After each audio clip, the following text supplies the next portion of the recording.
أيتها النفس المطمئنة ارجعي إلى ربك راضية مرضية فادخلي في عبادي وادخلي جنتي. Chers frères et sœurs, nous sommes toujours dans cette série du vendredi qu'on a consacrée à l'exégèse du Coran, à l'histoire de l'exégèse du Coran. Et nous étions en train de parler la dernière fois des différents mouvements ou bien des différentes tendances, des différentes catégories de l'exégèse du Coran. Nous avions cité la dernière fois deux tendances. Il y a la tendance qui se base sur l'athar, sur les récits rapportés au prophète sallallahu alayhi wa sallam et aux premières générations de l'islam, et on a cité les tafasirs les plus célèbres en la matière. Et ensuite, nous avions abordé la deuxième catégorie, c'est l'exégèse selon certaines écoles doctrinales. Et là, on a parlé de l'exégèse chez le Khawarij, l'exégèse chez Shia, l'exégèse chez Al-Mu'tazila, et on a montré les égarements qu'il peut y avoir dans ces exégèses, ce qu'il faut prendre et ce qu'il ne faut pas prendre. Nous allons continuer dans la même lancée en parlant maintenant de la troisième catégorie. Il s'agit de l'exégèse jurisprudentielle. Comme vous le savez, au cours de l'histoire de l'islam, certaines écoles jurisprudentielles se sont installées chez les Malikites, notamment les écoles les plus connues, c'est l'école Hanafite, Malikite, Shafi'ite et Hanbalite. Il y a d'autres écoles qui ont disparu au fur et à mesure du temps, parce qu'il n'y avait pas assez d'élèves pour porter les bases de ces écoles-là. Donc parfois, nous allons trouver certains exégètes qui sont en fait des jurisconsultes et qui ont fait l'exégèse du Coran, mais ils se sont beaucoup plus attelés à bien expliquer les versets relatifs aux décrets religieux. Et ils se sont largement étalés au niveau de ces versets, en se basant sur les fondements de leur école jurisprudentielle. Lorsqu'on parle de la divergence entre les différentes écoles, ce n'est pas seulement dans les ramifications des décrets, mais il y a une vision, toute une structure, ou bien toute une logique et une stratégie et une pédagogie dans l'appréhension des versets et des décrets religieux d'une manière générale. Et c'est là où on va trouver telle école va se différencier de telle autre école sur ce point-là, telle école se base sur tel fondement alors que l'autre ne se base pas dessus, ainsi de suite. Par exemple, les Malikites, ils se basent sur la vie des gens de Médine. Ça, c'est un pilier dans leur fondement qu'on ne retrouve pas chez les autres écoles. Et c'est ce qui crée parfois des divergences dans certains avis religieux. Donc, vous allez trouver dans chaque école jurisprudentielle certains savants, exégètes et jurisconsultes en même temps, qui ont donné l'explication du Coran, mais qui se sont beaucoup attelés à l'explication des versets relatifs aux décrets religieux. Les savants, depuis fort longtemps, ont divergé sur le nombre de versets relatifs aux décrets religieux. Combien il y a de versets dans le Coran qui parlent des décrets religieux, ce qui est licite, ce qui est illicite, ce qui est permis, ce qui est conseillé, ce qui est déconseillé, ainsi de suite. Les cinq décrets religieux connus. Le halal, ou le haram, ou le mubah, ou le makruh, ou le mustahab. Et donc, c'est à partir de là que les savants ont commencé à dénombrer les versets relatifs à ce sujet-là. Certains parlent de 500 versets. Ils disent qu'il y a parmi les 6000 et quelques versets, 1200 et quelques, selon bien entendu les lecteurs, versets qu'il y a dans le Coran, 500 sont relatifs aux décrets religieux. Il y a certains autres savants qui disent non, il y a moins. Il y a entre 150 et 200. Et ceci, bien entendu, a créé des divergences, même sur les conditions que doit satisfaire un grand savant pour être considéré comme un mujtahid. Et certains disent qu'il faut qu'il maîtrise, au moins qu'il maîtrise et mémorise au moins les versets relatifs aux décrets religieux. Quel est le nombre de ces versets? C'est là où certains vont dire 500, certains vont dire 150, certains vont dire 200. Mais il y a certains savants, comme l'imam al-Shawkani ou l'imam al-Izz ibn Abd al-Salam, qui ont dit que le nombre de versets à travers lesquels on peut extraire des décrets religieux sont beaucoup plus nombreux que 500. Parce que même parfois certains versets qui vont aborder le récit d'un peuple qui est passé, comme le peuple de Ad, le peuple de Thamoud, on peut y trouver des versets desquels on peut extraire certaines normes, certains décrets relatifs, par exemple, à l'éthique musulmane, ce qui est permis, ce qui n'est pas permis, ce qui est relatif au comportement avec les autres. Donc c'est pour cela que cette catégorie de savants, et c'est eux qui ont le plus raison, considèrent que le nombre de versets desquels on peut extraire les décrets religieux sont beaucoup plus nombreux que les 500, et beaucoup plus que la moitié des versets coraniques. Et c'est à partir de là qu'on ne peut pas se focaliser au niveau jurisprudentiel que sur une petite catégorie de versets qui sont beaucoup plus explicites en termes des décrets religieux. Alors parmi les exégèses les plus célèbres dans ce domaine, commençons par le madhab al-Maliki. On va trouver Ahkam al-Qur'an de Mohammed ibn Sahnoun al-Qayrawani, qui est un Tunisien d'origine, mort en 255 de l'Hégire. On va trouver Ahkam al-Qur'an l'imam Ibn al-Arabi al-Ma'afiri. Ça n'a rien à voir avec l'imam Ibn Arabi, donc ce sont deux homonymes, mais c'est deux personnes qui sont complètement différentes. Ibn al-Arabi al-Ma'afiri, c'est un jurisconsulte andalou malikite qui est mort en l'an 543 de l'Hégire. Il y a le tafsir de Jami' li Ahkam al-Qur'an de l'imam al-Qurtubi qui est mort en l'an 671 de l'Hégire. Chez les Hanafites, on va trouver notamment Ahkam al-Qur'an fi Alfi Waraqa de Abu Ja'far Tahawi, qui est lui-même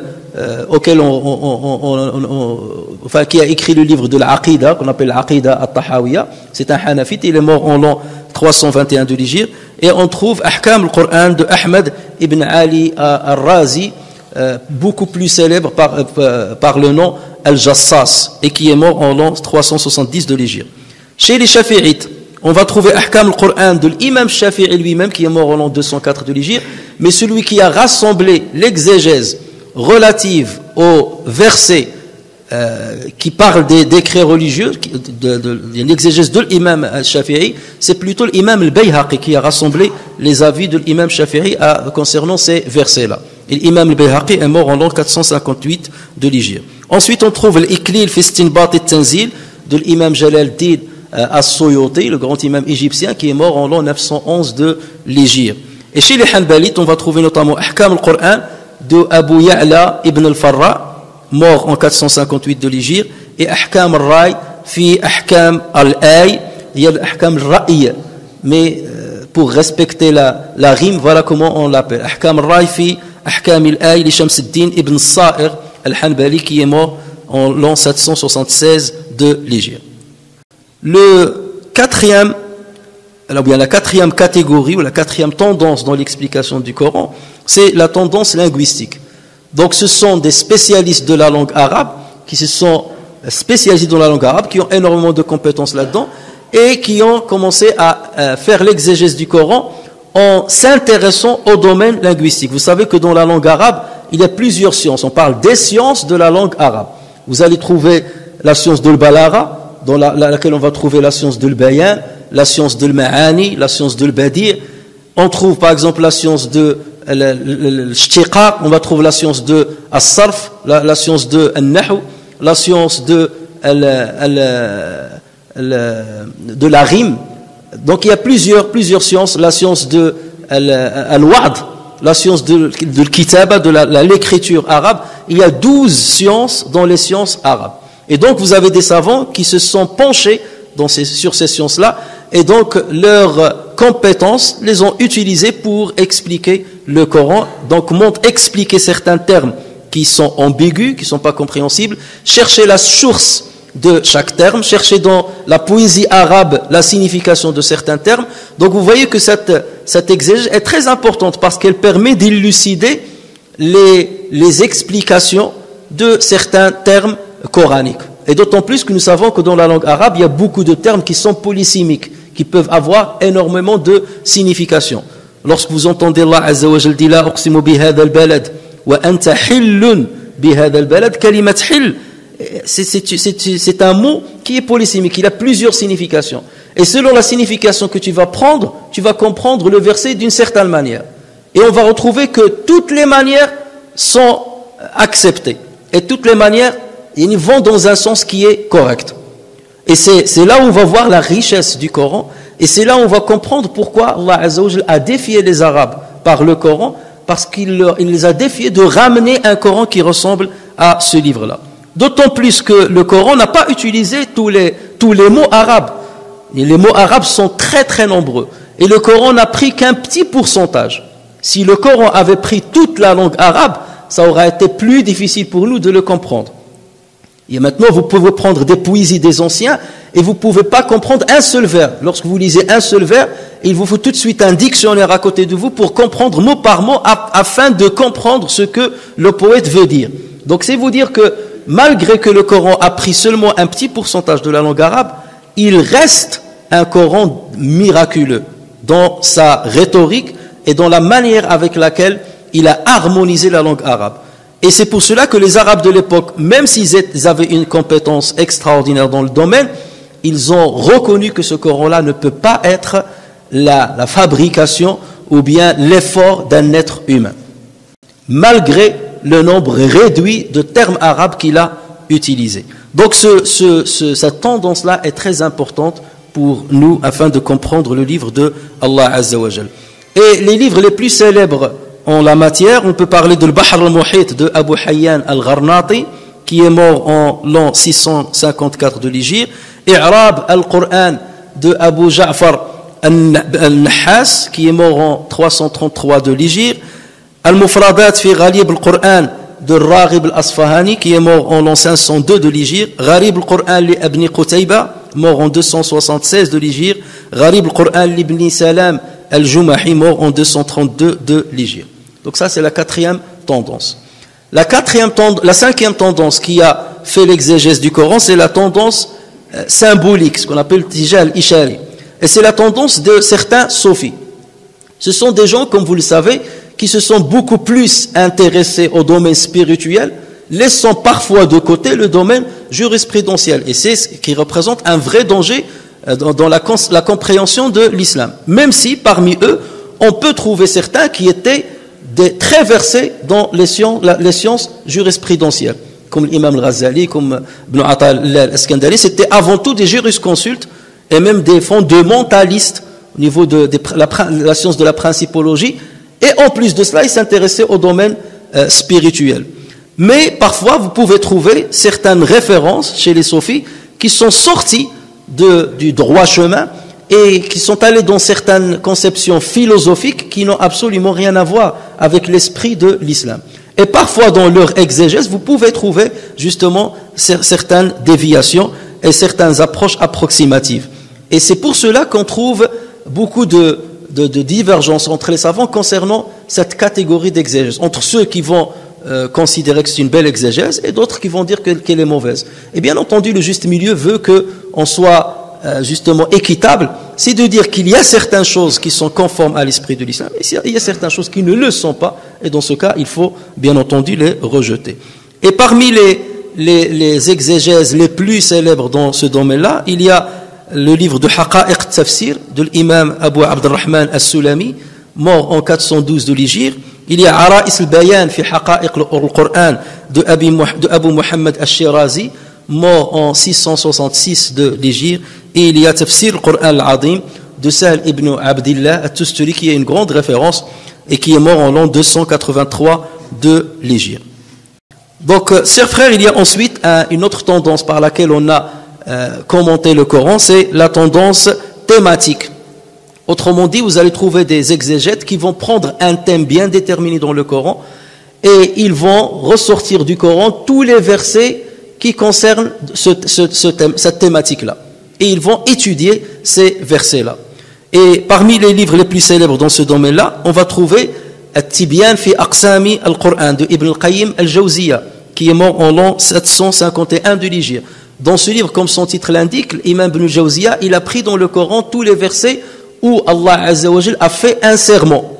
La uqsimu bi kada wa la uqsimu bi kada wa ash-shamsi wa duha. C'est qu'Allah Azza wa Jal a juré par certains éléments de sa création. Il a juré par la lune, il a juré par les astres, il a juré par le jour, il a juré par la nuit, il a juré par le prophète sallallahu alayhi wa sallam, la Amrika, et ainsi de suite.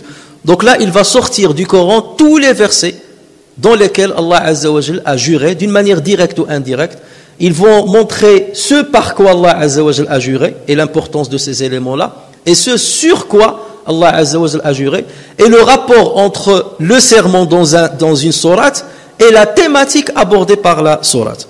Donc c'est un livre qui est très très important. Vous allez trouver parmi les livres dans ce domaine-là An-Nasikh wal-Mansoukh de l'imam Abu Ja'far An-Nahas, mort en 338 de l'Hégire. Et donc comme son titre l'indique, c'est l'imam An-Nahas va aborder tous les versets abrogés ou abrogeants dans le Coran. Et ça c'est un long sujet parce qu'ils savants aussi ont divergé. Est-ce qu'il y a l'abrogé et l'abrogeant dans le Coran? Certains considèrent qu'il n'y en a pas, mais c'était seulement une progression dans la descente de certains décrets religieux, donc on ne peut pas considérer qu'il y a l'abrogeant. Mais bien entendu, l'avis majoritaire, c'est qu'il y a l'abrogé et l'abrogeant dans le Coran. L'imam Nahas a extrait du Coran tous les versets qui rentrent dans cette catégorie. On trouve chez l'imam Al-Wahidi Nisaburi, qui est chafi'ite, qui est mort en l'an 468, on trouve une exégèse dans laquelle il s'est intéressé aux causes de la révélation, asbab nuzul. Donc il va montrer dans le Coran quels sont les passages coraniques qui sont rattachés à une cause citée par des compagnons ou par des successeurs. C'est suite aux circonstances telles et telles qu'Allah Azza wa Jal a révélé ce verset-là. Cette sourate, par exemple, a été révélée suite aux circonstances telles. Par exemple, la bataille de l'Ahzab, suite à la bataille de Badr, lorsque le prophète a été questionné par telle personne ou telle autre personne. Et ça, c'est très important parce que ça permet de comprendre le contexte de certains versets. On peut trouver dans le Coran certains sujets qui sont abordés d'une manière contradictoire. Et c'est pour cela justement que parfois on va vous dire oui, mais le Coran c'est un livre qui appelle à la violence. Et nous on va leur dire maintenant c'est un livre qui va parler de la paix. Eux ils vont vous rétorquer mais regarde le verset tel qui va parler de la violence. Fadribu fawqa al-a'naq wadribu bainhum kull banan par exemple. Et vous on va lui dire mais in janahu lis-salmi fajnah laha wa tawakkal 'ala Allah. Et les deux ont raison. Mais il faut voir dans quel contexte Allah Azza wa Jalla, on ne parle pas de la violence, on parle de la défense, d'une réaction défensive contre une attaque d'un ennemi. Et Allah Azza wa Jalla a révélé des versets suite à cette circonstance et ce contexte bien précis.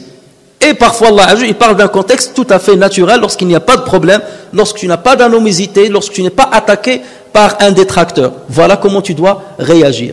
Et donc de là, on voit qu'il est très important de connaître les causes ou les raisons de la révélation de certains passages coraniques ou de certains versets coraniques.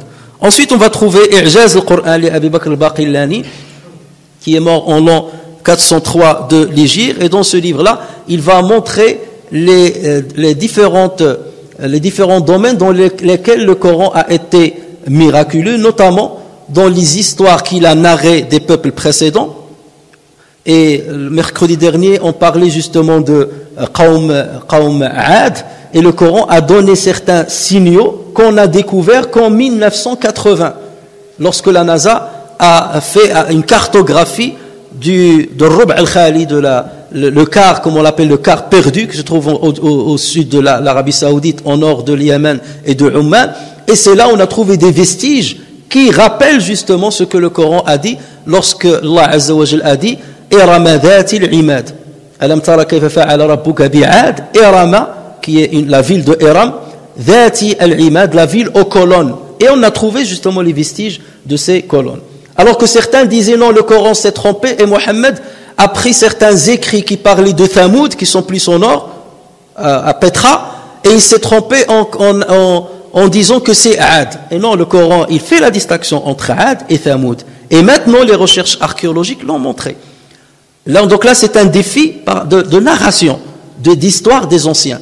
Et l'archéologie peut confirmer ce que dit le Coran, et confirmera. Il reste encore beaucoup de choses à découvrir dans ce domaine-là.